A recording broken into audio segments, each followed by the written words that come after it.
Pipeline वाहून गेल्याने कांबळे ग्रामस्थांचे नैसर्गिक झऱ्याचे पाणी सुरू ठेवण्याची मागणी। महाड तालुक्यातील कांबळेतर्फ बिरवाडी ग्रामपंचायतीच्या पिण्याच्या पाण्याची मुख्य पाईपलाईन सुमारे 8 दिवसांपूर्वी झालेल्या जोरदार पावसात वाहून गेली। सावित्री आणि काळ नदीला आलेल्या पुरामुळे नदीपात्रातील गाळ काढण्याचे काम सुरू होते आणि त्याचाच परिणाम म्हणून नदीवरून जाणारी पाईपलाईन ढासळून पाण्यात वाहून गेल्याची माहिती सरपंच सुनील देशमुख यांनी दिली। त्यामुळे गावातील नागरिकांचे पाण्यावाचून हाल होत आहेत। ही अडचण लक्षात घेऊन ग्रामपंचायतीच्या गावच्या माथ्यावरील डोंगरावरील नैसर्गिक झऱ्याचे पाणी पिण्यासाठी व वापरासाठी सुरू करण्याचा निर्णय घेतला। गेले 2 वर्ष देखील ग्रामस्थ हेच पाणी वापरत आहेत, मात्र या पाण्याला पिण्यायोग्य नाही असे सांगत 1-2 जणांनी सोशल मीडियावर आक्षेप घेतल्याने संभ्रम निर्माण झाला। यावर तोडगा काढण्यासाठी आज ग्रामपंचायतीच्या वतीने विशेष बैठक घेण्यात आली। या बैठकीत गावातील महिला आणि नागरिक मोठ्या संख्येने उपस्थित होते। सर्वांनी एकमुखाने आम्हाला नैसर्गिक झऱ्याचे पाणी मिळाले तरी चालेल, नदीवरून येणारी पाईपलाईन जोपर्यंत दुरुस्ती होत नाही तोपर्यंत पर्यायी व्यवस्था सुरूच ठेवावी अशी मागणी केली। कांबळे गावातील महिलांनी सरपंच सुनील देशमुख यांना विनंती केली की आमचे पिण्याचे पाणी बंद करू नये आणि नदीवरून येणारी लाईन सुरू होईपर्यंत झऱ्याचे पाणी सुरळीत द्यावे। यावेळी सरपंच सुनील देशमुख म्हणाले की गावाच्या माथ्यावरील कोंडीतील पाणी आम्हीच वापरतो, त्यामध्ये TCL आणि पाणी शुद्ध करण्यासाठी लागणाऱ्या सर्व प्रक्रिया आम्ही करतो। हे पाणी पिण्यायोग्य आहे की नाही याची तपासणी देखील आम्ही वारंवार करतो।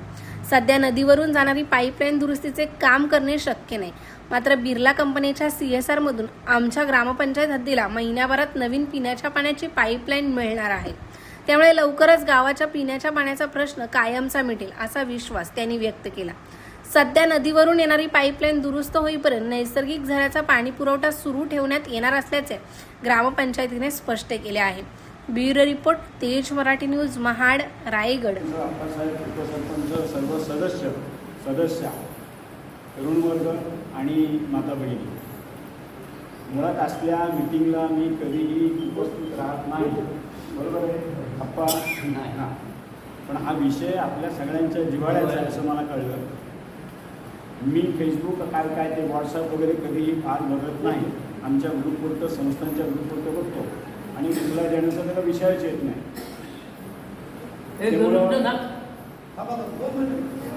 जरा असू द्या ज्यांना भाई, एक गोष्ट लक्षात ठेवा, हे तुमच्या घरच्या देवाची नळ आहे, हा जो काही तर तुम्ही घरी बसून मिटवा, बाकी डिटेलमध्ये मी काही सांगणार नाही। आमची मदत झाली तर या, तुमच्या घरात आम्ही सुद्धा मदत करायला तयार होता, पण ते माझं आता बोललं झालं तुम्हाला कळलं आहे। चला असो, विषय असा आहे की आपण ज्या वेळेला या गावाचा इतिहास आहे, ग्रामपंचायत सरपंच आणि सदस्य निवडून देतो, हे जेव्हा निवडून येतात, इलेक्शन होतं, एकमेकांच्या समोर लोक उभी राहतात, कोण निवडून येतात, कोण घरी थांबतात, पण जे निवडून येतात ते आपले प्रतिनिधी असतात आणि ज्या वेळेला अशी आपत्ती येते गावावर, त्यावेळेला ही मंडळी त्याला पर्याय म्हणून जो काही निर्णय घेतात तर तुमचा आमचा सगळ्यांचा विचार करून घेतात। त्यामुळं कुणीतरी काहीतरी एका व्यक्तीने एखाद्या व्यक्तीला टार्गेट करून,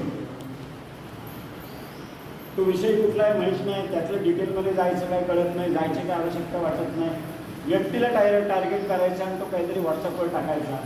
आपण सगळे पहिले दोषी आहोत की आपण तो एन्जॉय करतो, सगळी मंडळी मस्तपैकी ते अगदी, मग त्याला रिप्लाय कोणी दिला कोणी नाही दिला, काय दिला वगैरे वगैरे वगैरे, पण विरोध करण्याची किंवा त्याला अपोज करण्याची कोणी तसदी घेत नाही म्हणण्यापेक्षा त्याला आवश्यक वाटत नाही। एवढा मोठा गाव चालवत असताना एखादी व्यक्ती, 2 व्यक्ती, 5 व्यक्ती अशा भेटतात। आम्ही गावाच्या मिटिंगमध्ये बसत 2-4 माणसं असे काही प्रश्न विचारतात तर त्याची उत्तर ह्या मंडळीकडे नसतात हो, पण शेवटी त्याला बस म्हणता येत नाही, कारण का तो गावाचा नागरिक आहे। पण मग एखादा सारखा प्रश्न काहीतरी नको ते विचारायला लागला, नको ते अडचणी आणायला लागला तर आपण त्याच्याकडे लक्ष द्यायचं का? मी बाईंना म्हटलं, कुठल्या विषयावर तुम्ही बोलवलंय आम्हाला? हा विषय, हा काय विषय असू शकतो? एक माणूस कोणतरी म्हणतोय गाडीवरचं पाणी नको, त्यांना काय माहिती गाडीवरचं पाणी काय आहे? मुद्दा असा आहे की आपण थोडंसं विषयांतर करून बोलतोय। हे जे पाणी आहे ना, हे पाणीच लोकांना मिळत नाही, जे आज 2-4 दिवस तुम्हाला पिता येते पण कालपासून तरी सुरू केलं, भविष्यात 3-4 महिने आपलं करायचं प्यावं लागेल. त्याच्यात जर योग्य प्रक्रिया केली, प्रक्रिया करायचीच नाही. जे कार्बन फिल्टर मगाशी योगेश म्हणला, त्या कार्बन फिल्टरमधले त्यातले जे सगळे क्षार असतात ते कदाचित मरण्याची शक्यता असते. आता लोक हे जे बॉटलमधलं पाणी आहे त्याला आपण बिस्लरी म्हणतो, मिनरल वॉटर, ते सुद्धा तुम्हाला घातक आहे, लक्षात घ्या. आम्ही मंडळी शक्यतो बिस्लरी पीत नाही. ऑफिसमध्ये सुद्धा घरच्या वॉटर असतात. आलेला आहात, मीटिंग देखील होती ग्रामपंचायतीच्या मार्फत. काय नेमका विषय होता? कुठली पाईपलाईन आपली वाहून गेले आणि आपल्याला पाण्याचे काय आता सध्या परिस्थिती? पाण्याची परिस्थिती म्हणाल तर आम्हाला आज कित्येक दिवस, जवळजवळ 8 दिवस होत आले, पाणी नाही आहे. पाऊस आहे म्हणून सध्या तरी आमचा पाण्याचा प्रश्न मिटला जातो आहे. पिण्याला आम्ही बाहेरून पाणी आणतो आहे, पण वापरण्याचं आम्हाला पावसाचंच पाणी घ्यावं लागतं आहे. पाण्याची पाईपलाईन आमची जी वाहून गेली आहे त्यामुळे हा सगळा गोंधळ झाला आहे. आणि आता भाईंनी 2 दिवसापूर्वी सांगितलं की कोंडीवरचं पाणी चालेल का, चालू करायचं का? तर आम्ही सगळ्यांनी होकार दिला. आम्हाला मान्य म्हटलं चालेल, आम्हाला निदान वापरण्यापुरतं पिण्यापुरतं तरी काही दिवस, जोपर्यंत पाईपलाईन व्यवस्थित सुरळीत होत नाही तोपर्यंत तरी प्रश्न मिटेल. तर ते व्हिडिओ क्लिप जी टाकली आहे ज्यांनी कोणी, मी नाव घेत नाही आहे, तर त्यांच्यामुळे अख्ख्या गावाला वेठीस धरणं योग्य नाही आहे. भाईंना विनंती आहे की जे बंद केले पाणी कोंडीचं ते सुरळीतपणे चालू ठेवावे, ही आमची सगळ्या महिलांची मागणी आहे. ओके. महिला आपण ग्रामपंचायतीच्या जवळ ह्या मंडपात आलेला आहात, काय नेमकं प्रकार आहे? आमचा पाण्याचा प्रॉब्लेम आहे. आत्ता ह्या वहिनींनी जे आम्हाला सांगितलं की भाईंना, सुनील भाईंना, की पाणी आमचं रेग्युलर चालू करा, तसंच पाणी आमचं चालू राहू द्या. आणि आमच्या महिलांची सगळ्यांची संमती आहे यासाठी पाण्यासाठी.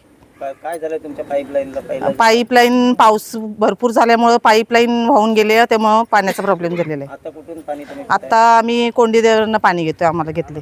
ते पाणी आपल्याला योग्य वाटतंय पिण्यासाठी? हो योग्य आहे, चेक केलेलं आहे. आणि पूर्ण देशमुख कांबळ्याच्या बायकांना संमती आहे, त्यामुळे चालू करावे. मीटिंग बोलवलं होतात, नेमका काय विषय आहे? ग्रामस्थांच्या पाण्याचा विषय काहीतरी समोर येतोय, काय नेमका प्रकार आहे? 8 दिवसापूर्वी मोठा पाऊस झाला, त्यावेळेला आमची लाईन पाण्याची बोरावरून येते आणि पूर्ण नदीमध्ये ती टाकलेले पाईप आहेत. रेगझा काढल्यामुळं ती पाईप लूज झाली आणि ह्या पाण्यामध्ये ते आमचे सगळे पाईप वाहले. त्यामुळे गेले 8-10 दिवस झाले आम्हाला पाणी नाही. आता पाणी देण्याचा फक्त एकच पर्याय की टँकर हा कुठल्या तरी नाक्यावर एकतर उभा करू शकतो आणि तिथून लोक पाणी नेणार. पण टँकरवाले पण म्हणायला लागले की आमच्या गाड्या आता नदीत जाणार नाहीत, त्याच्यामुळे आम्ही पण टँकर देणं अवघड आहे. म्हणून आमच्या मागे एक डोंगर आहे, डोंगरावरनं अतिशय चांगलं पाणी गावामध्ये येतं. ते पाणी झऱ्याचं पाणी आहे. आम्ही पूर्वी गुरं वगैरे घेऊन जायचो, आम्ही तेच पाणी प्यायचो. पण आता पियत नाही, कारण आता आम्हाला लाईन आहे, पाण्याची लाईन भोरावरनं घेतली. पण यावेळेला लाईन वाहल्यामुळं आम्ही तिथून पाणी घेतलं, पण काही लोकांच्या मनात शंका आली म्हणून एक दिवस आम्ही ते पाणी बंद केलं. आणि परत आज गाव सगळा जमून गावाच्या कानावरती घातलं. सर्व महिला त्या, पुरुष, तरुण वर्ग सगळे होते आणि त्यांना बोललो असं असं पाणी काय करायचं. सगळ्यांचं म्हणणं आलं की ते आम्हाला पाणी द्या. आपण बिर्ला कंपनीकडे पाईपलाईनची मागणी केलेली आहे, गेली दीड वर्ष झालं, पण त्यांच्या काय त्रुटीमुळे थांबलेलं आहे. पण पुढच्या आठवड्यात चालू होईल असं त्यांचं मॅनेजमेंटचं म्हणणं आहे. मग ती चालू झाली तर आम्हाला बिर्ला म्हणजे MIDCचं पाणी मिळू शकतं. पण आजच्या घडीला पाणी नसल्यामुळं आम्ही डोंगरावरनं पाणी घेतो आहे. तेही आम्ही फिल्टर वगैरे बसवण्याचा प्रयत्न करतो आहे. आणि जरी फिल्टर नाही बसला, पाणी चांगलं आहे. सर्व ग्रामस्थांना सांगितलं की आपण ते पाणी गरम करून सगळ्यांनी प्यावं आणि आपण रोज TCL त्याच्यामध्ये टाकणार आहोत.